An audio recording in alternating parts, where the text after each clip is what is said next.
let us now look at it again. That was an example in Ibadan. Okay. A man was barren. He married different wives. It was the man that was having the problem. So when the man went to Ifa priest, the Ifa priest now told him that, you know what you will do? There's one Egun, a masquerade in Ibadan, called Ekponruku. Okay. Ekponruku is a masquerade in Ibadan. It's a deity. Ara Orun, that's what Yoruba call them. Okay. Masquerade, like Igbabonemi in Esan. Yeah. They cover their face. Like a gugu. A gugu is a gugu. Okay. It's a gugu masquerade. Okay, good. So they call it Ekponruku. So when the man went there, they said you have to carry that masquerade, and that masquerade come out 3 years, 3 years. That's once in 3 years, right? Once in 3 years. So the man waited. On that day, the man carried the masquerade and go out. The man carried the masquerade because the man never believed it would work, but he was just doing it for the sake. For doing sake. Okay. Let's see if it will work truly. Okay. The man now carried the masquerade and danced around. You know the masquerade will dance around the city. Okay. After dancing around, he came back and dropped the eku. They call it eku. Okay, that thing they wear. Okay. They wear on. So that night, he showered and slept with the wife. For God having it, they gave birth to a baby boy. Wow. They now named that baby Egungbemi.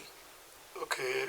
Egun gave me. Yes. Okay. Egun has helped me. Egun helped me. Egungbemi. So if that man now say, okay, he will not only do that thing that day, he will continue any time to do Ekponruku, he will be doing it. It now become his tradition.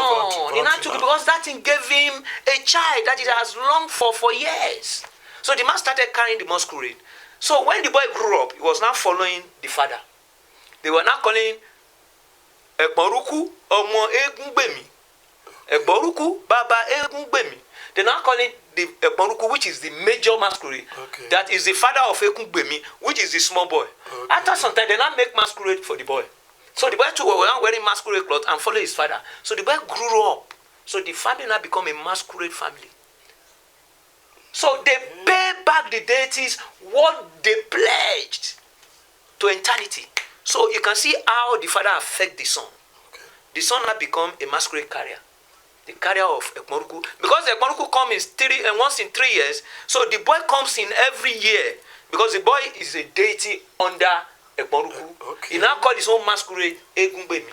Okay. So every year in Ibadan, you can ask anybody, the masquerade comes out every year called Egungbemi, is the son of Ekponruku. Okay. Wow, that is beautiful. So that is how tradition affects. Tradition is not evil. Unless you bridge it, unless you go away from it. You that went there, before the Orthodox Church, there's a way people were wrong. There's a way our forefathers were wrong. There's a way we do covenants. Everything you do, even with your wife in the house, is a covenant.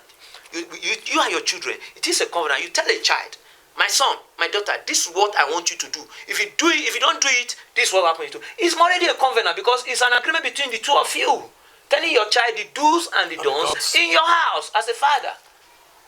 So those deities now stand as a deity of a father, as a figure of a father that you must listen to and adhere.